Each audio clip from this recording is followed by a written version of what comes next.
Good morning. My name is Katie, and I'm both equal parts nervous and excited to be with you here this morning. Brad tells me that the journals just showed up, so if you, actually they're right here on the front, so if you want your journal, feel free to come and grab that right now.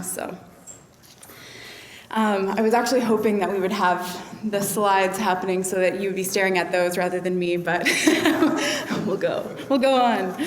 So, in preparing for this talk and in reflecting back on waves of loneliness I've experienced, I stumbled across this rather angsty musing that I wrote during a time when I was particularly longing for some rootedness. It's called Home. Once a space for late-night chats, hours of perpetual Lego engineering, and the monumental Apple War of 1988, its gooey shrapnel still fastened to the baseboards, is now stacked with a mishmash of liquor store boxes.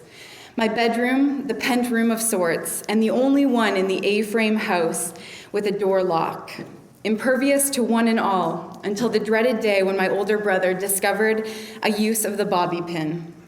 It was all mine: the hardwood floor, the sunshine walls, the concealed strips of strawberry shortcake wallpaper, purposely left for memory's sake.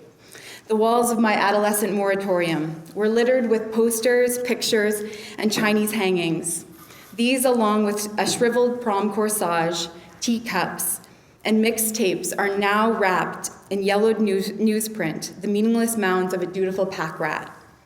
Due to the inevitable, I suppose, the cyclic transition back to plaster has sadly begun. The retrospective walls, once rich with vigor, will occasionally whisper the memoirs of its 18-year inhabitant. Home is no longer home. Is home actual bricks and mortar, or is it a state of mind? Or is it transitory, constantly on the move, until all yearning ceases and he hands me the keys to a celestial residence? Loneliness is not something we typically talk about. In fact, before I began intentionally walking with those on the margins of our society, I don't believe that I had ever actually heard a friend say something like, "I'm struggling with loneliness right now, and really just could use someone to talk to." Loneliness often feels like one of those experiences we can't share or admit to. We might capture these feelings or thoughts in a journal, but voice them audibly? Heck no. For the past number of years, I've had the opportunity to support men and women transitioning from homelessness and isolation into community. And during this time, I have become much more accustomed to hearing individuals divulge both their past and present experiences of loneliness.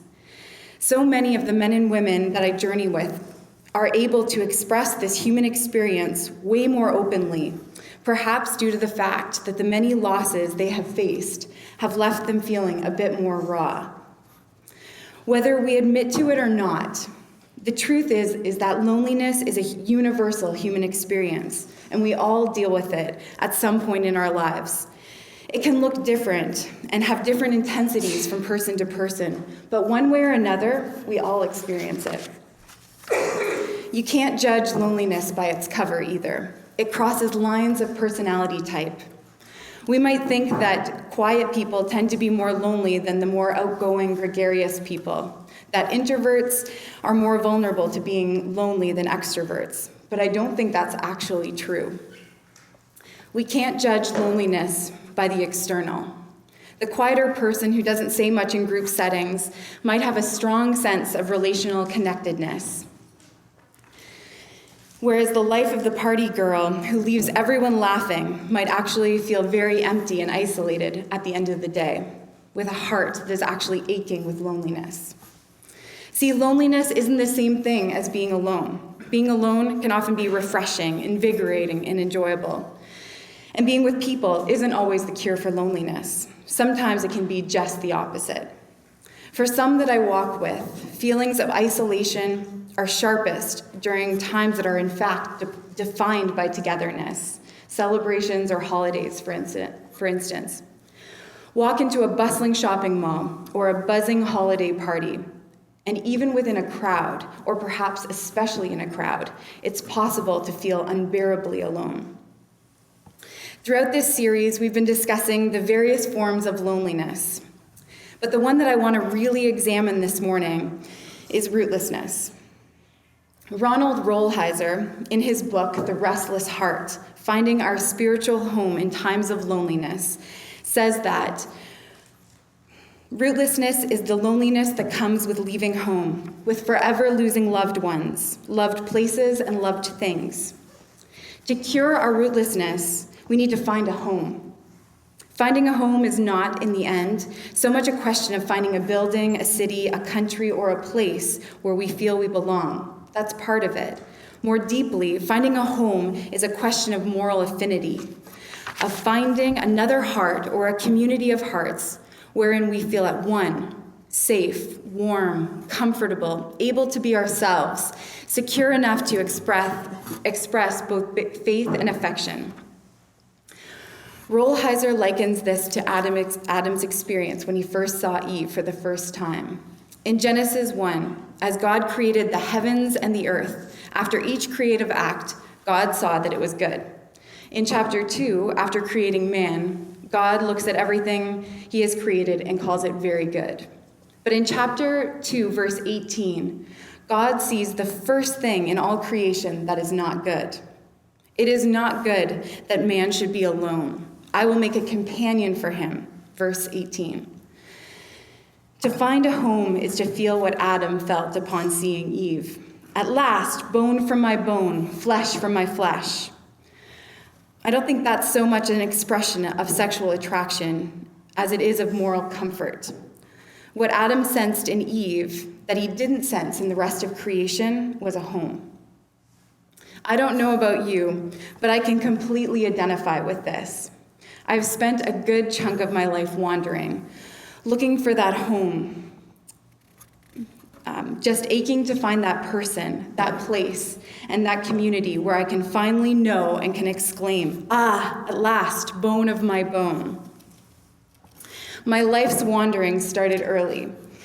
Living in China as an impressionable 12 and 13-year-old was an experience unlike any other I had previously experienced in my Northern Ontario farming community. My parents, wanting the family to experience another culture, language, and way of life, uprooted our family and temporarily moved to a hick town of 1.2 million people in south central China. China changed me and thoroughly altered my world. In fact, after my family returned from China, I found that I had been so impacted by my time that I actually no longer felt as though I belonged in the community that I had been born and raised in. And so throughout high school and into university, I perpetually felt like an outsider, never quite fitting into various groups and circles. And I was restless. I changed programs 3 times throughout university and moved every 4 months for another co-op placement. The one place my heart kept coming back to was China. The idea of eventually landing and setting down roots in China became my goal. I thought that if I went back to Asia, I would instinctively know that Asia was where I was supposed to be, that somehow life would just make sense, and I would at last be where I felt I belonged. China became my fantasy home. Immediately after graduation from university, I boarded a plane bound for Taiwan. Originally, I decided to move to Taiwan after graduation, to have an adventure, to pay off my student loan, and to improve my Mandarin so that I would be able to live and work in China once my debt was paid off. In Taiwan, there were so many new and interesting places to discover, so many other global nomads like myself, and lots of work to satisfy my family-inherited neurosis about work. A neurosis that said one must push oneself to the very limits of hard work and productivity as often as possible, to be strong and capable and not weak. I had been teaching at a private school in Taiwan for nearly 2 years, but had begun to fight this gnawing feeling that by teaching wealthy children, I was actually contributing to this growing discrepancy between the rich and the poor in Taiwan. And perched on my shoulders was this growing realization and dread that maybe China was not actually where I belonged either. These discoveries led me to quit my job in Taiwan, and due to an interesting turn of events, I ended up spending the next 3 months traveling through China with my sister and my uncle. It was during this time that I felt released from this draw to China. This release brought with it both a sense of relief and of complete terror surrounding my lack of future direction. At the end of my travels, I landed back in Northern Ontario, in my childhood home. The house that my parents had built up north was the home that I had spent the entirety of my childhood in, minus that 1 year in China. This house and my parents were my safe place. I was feeling particularly directionless. How would people perceive me now that I was both without a job and without a path? At least I would have a couple of months to hide out with my parents while I grieved the loss of China, my China fantasy, and figured out a new course of action, right? Wrong. My parents, now close to retirement, had decided that they would put the house up for sale. Real estate in our tiny community, though, rarely moved. So they thought that they would put it on the market and would, well, they were thinking through some possible future endeavors themselves. So they put it up for sale on a Friday, but by the Sunday, it had actually sold. My parents took this as a sign, and within days of the new owners getting possession, were off to Zambia for an adventure of their own. The only home that I'd ever known was now inhabited by strangers, and my parents, my stabilizers, were completely off the grid in rural Zambia. And just like that, I was homeless. Being well connected in my hometown, I probably could have just moved in with a relative or a family friend but I was so hurt by my parents selling the only home that I'd ever known and taking off on me when I needed them the most, that I wanted to prove my independence and hide my vulnerability. Verbalizing this hurt and demonstrating that I was in need of help was something that I had trained myself not to do.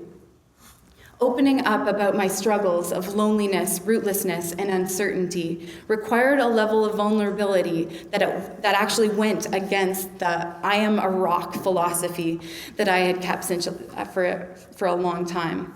Since a young age, I'd wanted to appear strong, tough, and independent. However, I was lost and without roots. I was angry that I had pursued a dead-end dream. Feeling somewhat abandoned and directionless, I decided to take my first foray into the woods as a hermit. I moved to our family cabin on a small lake in the middle of nowhere. This move may seem rather melodramatic right now, but at the time I felt shrouded in a dark wave of despair, drawn to hide and escape from my reality. Now, if you close your eyes and imagine a rustic log structure without running water, electricity, or cell coverage at the end of a 2-kilometer unsurfaced back road, you will have a fairly accurate image of that cabin that was my home base for the following year. This rootlessness I was feeling and my pre-existing struggle with intimacy and vulnerability made moving to the cabin in the woods a fairly easy decision for me. Loneliness and isolation became my 2 unwelcome bosom buddies. The experience of aloneness was both positive and negative for me. I oscillated quickly from feeling good about being alone, about relying on no one but myself, to feeling devastated and back again. At times, the pain and shame of rootlessness seemed quite sharp and cutting, but at other times, this hiding place at the cabin, this aloneness, seemed to be a solution to all my problems. At that time, my escape to the wilderness was perhaps the path of least resistance. I needed time to think without interruption of unpredictable, potentially hurtful human relationships and fully taste life. I lived in this sometimes difficult fantasy world for a while, feeling like Christopher McCandless from John Krakauer's book, Into the Wild. McCandless, an idealistic young man, ventured into the wilds of Alaska, intending to live off the land in solitude. Even though McCandless ultimately died of starvation in the end, somehow this solitary life still seemed somewhat attractive and enticing to me. Months later, the first few swirls of pristine snow fell softly to the ground, and before I knew it, these beautiful flakes turned into shimmering heaps, which made life at the cabin almost unmanageable. The fantasy had worn off. Instead, I now felt like I was back in the 1800s. I heated pots of snow for water and had to snowshoe or ski the 2 kilometers down that unserviced back road whenever I had to go into town. With the snow also came the mice. Initially, the mice didn't really bother me too much. I figured, hey, we can probably cohabitate rather peaceably together. Other than the odd wolf or coyote, nights at the cabin were extremely quiet. Typically, the only sound I could hear as I drifted off to sleep at night was a soft crackling of the fire in the wood stove. Lovely. Absolutely lovely. Shortly after the mice arrived, however, I found myself waking to some serious scratching noises and anxious movements of tiny little feet. Initially, I attempted to ignore my visitors and go back to sleep. One night, however, as I stretched out on my bed and slid my hand under my pillow, my fingers grazed a small collection of mystery items. Unsure of what this was, I grabbed my flashlight, no electricity, from beside my bed and shone the light under my pillow. On closer inspection, it looked like a small pile of seeds. Not only now were they interrupting my sleep, but now they were defiling my very own bed. The following night, I was pushed beyond my limits. One of the mice was so bold as to climb into my bed, and I literally felt small, clammy feet make their way across my forehead. Now they had gone and done it, pushed me to the brink. I began to fight back in what some might call inhumane, but I wasn't going to be bested by an infestation of rodents. Although they had been keeping me company for a time, I decided that I much preferred my aloneness, even to mice. I had ventured into the woods in anger, shame, fear, and anguish that I lacked any sense of direction, community, a home, or any place to belong. I went into the woods looking for an escape from life, from my failures, from all of the people that had let me down. Although the alone of the cabin was oft experienced as loneliness, there were certainly times where I reveled in my aloneness and found the solitude that I needed to reflect on my rootlessness. My time spent in solitude in the wilderness helped me learn to trust my deepest self. It was there in the woods that I developed the courage I needed to pursue a new life path.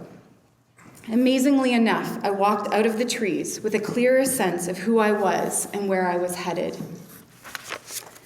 It still befuddles me that I ran into the woods seeking an escape from having to face the tough realities of life, but instead found myself facing my deepest vulnerabilities. It was there in the little log cabin that I somehow encountered the great reality of God's presence. In the midst of my hiding place, even though I wasn't seeking God, God drew near. God did not solve my problems of rootlessness, but this encounter with him reminded me of his presence in my life. Jesus reminds us in John 16:32-33 that, "Yet I am not alone, for my Father is with me.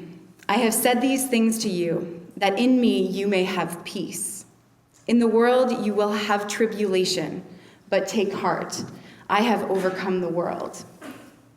And similarly, Jesus in Matthew 28:20 says, "I am with you always, even to the end." Even though I was in a state of gut-wrenching inner turmoil and did not actually feel that God was near, it was a moment where I had to trust more and really have faith that I was not alone, even if that's the way I actually felt at times. I may continue to feel this ache of loneliness at various points over the course of my life, but these words bring some comfort, knowing that in the midst of my darkest moments, God is near and he is present, helping me to navigate the realities of loneliness. I can't say that my year of living as a hermit in the wilderness was positive, but I can't say that it was negative either. Would I do it again? Definitely not. I think I've realized I need people around me, otherwise my quirkiness goes unchecked. My year in the trees was a year of great yearnings and learnings, though. But for aloneness to be experienced as valuable, there needs to be a mix of both solitude and community. We need to have a sense of ourselves in order to feel enriched by and contribute to community. We need mutual relationships with others to experience a sense of our own humanity and lead to a full life. Speaking of relationships, this is actually an interesting month for me to be talking about loneliness. For those of you who don't know me well, I got married 2 weeks ago to the lovely Bronson Taylor.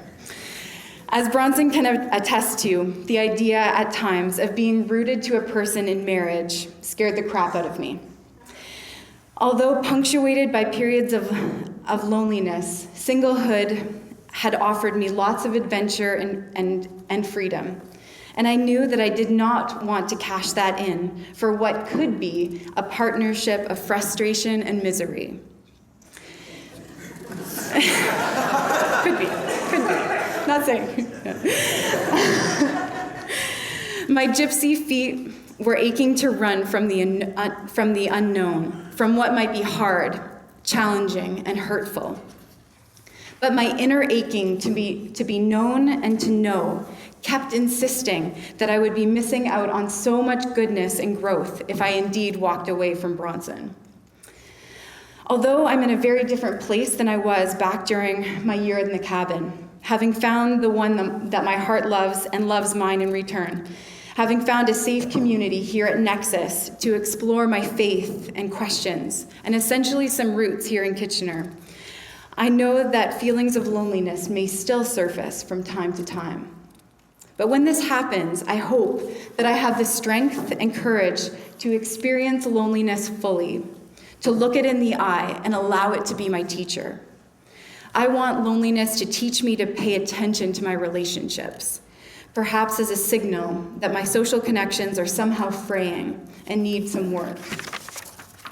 Instead of turning to rugged individualism that is often actually portrayed as heroic by popular culture, which actually seems to lead to further isolation and loneliness, I would like my time in the woods to remind me to allow for vulnerability and communion with others.